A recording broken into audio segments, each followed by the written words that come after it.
చందుముండేటి నాగచైతన్య కాంబినేషన్లో తెరకెక్కుతున్న తండ్రి సినిమా గురించి అక్కినేని ఫ్యాన్స్తో పాటు సగటు సినీ లవర్ కూడా అమితాసక్తితో ఎదురు చూస్తున్నాడు. దాదాపు 100 కోట్ల బడ్జెట్తో తెరకెక్కుతున్న ఈ సినిమా షూటింగ్ ఎడతెరపు లేకుండా సాగుతుంది. ఇప్పటికే 50% షూటింగ్ కూడా పూర్తయిపోయినట్లు ఇన్సైడ్ టాక్. ఈ మధ్య రిలీజ్ అయిన గ్లిమ్స్కు ఆడియన్స్ నుంచి మంచి రెస్పాన్స్ వచ్చింది. ఇక ఇదిలా ఉంటే తాజాగా ఈ సినిమాకు సంబంధించిన ఒక క్రేజీ అప్డేట్ సోషల్ మీడియాను షేర్ చేస్తుంది. షూటింగ్ టైంలో ఉండగానే తండ్రి సినిమాకు అదరిపోయే బిజినెస్ జరుగుతుంది. అలాగే రీసెంట్గా ఈ cinema overseas business deal close అయినట్టు తెలుస్తుంది. తండ్రి ఓవర్సీస్ రైట్స్ 6.5 కోట్లకు అమ్ముడుపోయాయట. టైటు హీరోకు ఈ రేంజ్ బిజినెస్ జరగడం అంటే మామూలు విషయం కాదు. నాగచైతన్య కెరీర్లో ఇదే హైయెస్ట్ బిజినెస్. ఇక ఈ సినిమా బ్రేక్ కోసం $1.8 మిలియన్ కొల్లగొట్టాల్సి ఉంటుంది. ఇక ఈ సినిమాలో హీరోయిన్గా నటిస్తున్న సాయి పల్లవికి ఓవర్సీస్లో మంచి క్రేజ్ ఉంది. దాంతో ఈ సినిమా బిజినెస్ భారీగా జరిగిందని పలువురు నెటిజన్లు తెలుపుతున్నారు. ఇక ఈ సినిమా 2018లో గుజరాత్లో జరిగిన వాస్తవ ఘటనల ఆధారంగా వస్తున్నట్టు సమాచారం. బతుకు తెరువు కోసం సముద్రం వైపుకెళ్లి శత్రు దేశానికి బందీగా మారిన ఓ భర్త చేసే పోరాటం, భర్త కోసం మాతృదేశంలో ఆరాటపడే భార్య, ఇలా ఓ విషాద భరిత ప్రేమ కథగా ఈ సినిమా తెరకెక్కుతుందట. దేవిశ్రీ ప్రసాద్ ఈ సినిమాకు సంగీతం అందిస్తున్నారు.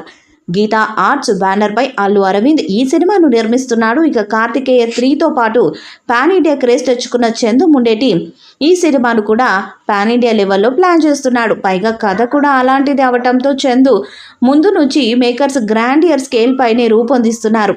లవ్ స్టోరీ తర్వాత నాగ చైతన్యకు సాలిడ్ హిట్టే లేదు. సోగ్గాడే క్రేజ్తో బంగారాజు జస్ట్ బ్రేక్ మార్క్ను టచ్ చేసింది. ఇక ఆ తర్వాత వచ్చిన థ్యాంక్ యూ రెండో రోజే దుకాణం సాధేసింది. మనం వంటి మర్చిపోలేని హిట్ ఇచ్చిన విక్రమ్ కే కుమార్ సైతం ఈసారి నాగ చైతన్యను కాపాడలేకపోయాడు. దాంతో సూపర్ హిట్ కోసం చూస్తున్న నాగ చైతన్య తండ్రి మీద భారీ అంచనాలు పెట్టుకున్నారు. ఇప్పటికే రిలీజ్ చేసిన ఈ సినిమా ఫస్ట్ గ్లిమ్స్తో వీరిద్దరి కాంబినేషన్పై అంచనాలు భారీగా పెరిగాయి. తండ్రి సినిమాను శ్రీకాకుళం బ్యాక్డ్రాప్తో తెరకెక్కిస్తున్నారని తెలుస్తుంది. అటు నాగ చైతన్య కూడా ఈ సినిమా పైన చాలా ఫోకస్డ్ వర్క్ చేస్తున్నారు. సో ప్రస్తుతం ఈ సినిమాపై అందరికీ ఎక్స్పెక్టేషన్స్ పెరిగిపోతున్నాయి. ఇక ఈ సినిమాకు సంబంధించిన మరో లేటెస్ట్ అప్డేట్ సోషల్ మీడియాలో చక్కర్లు కొడుతుంది. ఇంకా ఈ సినిమా సెట్స్ పైన ఉన్నప్పటికీ అప్పుడే తండ్రి cinema overseas rights deal close అయినట్టు టాక్ వినిపిస్తుంది. ఇక ఈ సినిమా ఓవర్సీస్ రైట్స్ను ప్రత్యంగిర సినిమాస్ వారు సొంతం చేసుకున్నారట. అది కూడా భారీ ధరకి తండ్రి మూవీ రైట్స్ అమ్ముడుపోయినట్లు సమాచారం. ఇప్పటికీ ఈ సినిమాపై అందరికీ ఓ మేరకు అంచనాలు మొదలైపోయాయి. ఇక ఇప్పుడు ఓవర్సీస్ టాక్ చూస్తుంటే తండ్రి అంచనాలకు తగ్గట్టుగానే బిజినెస్ కూడా చేసేస్తుందనిపిస్తుంది. అయితే తండ్రి సినిమా కేవలం తెలుగులోనే కాకుండా తమిళ, కన్నడ, మలయాళ భాషలతో పాటుగా హిందీలో కూడా రిలీజ్ చేయడానికి ప్లాన్ చేస్తున్నారు మేకర్స్. ఇది నాగ చైతన్య కెరీర్లోని మొదటి పాన్ ఇండియా మూవీగా నిలవబోతుంది. దానికి తగ్గట్టుగానే మేకర్స్ కూడా ఎక్కడా తగ్గకుండా ఈ సినిమాను చాలా జాగ్రత్తగా రూపొందిస్తున్నారు. తండ్రి మూవీపై మీ అభిప్రాయాన్ని కామెంట్ బాక్స్లో తెలియజేయండి. ఈ వీడియో మీకు నచ్చితే లైక్ చేయండి, షేర్ చేయండి, కామెంట్ చేయండి. మరిన్ని అప్డేట్స్ కోసం మన ఛానల్ని సబ్స్క్రైబ్ చేయండి. అలానే పక్కనే ఉన్న గంట సింబల్ని గట్టిగా కొట్టండి.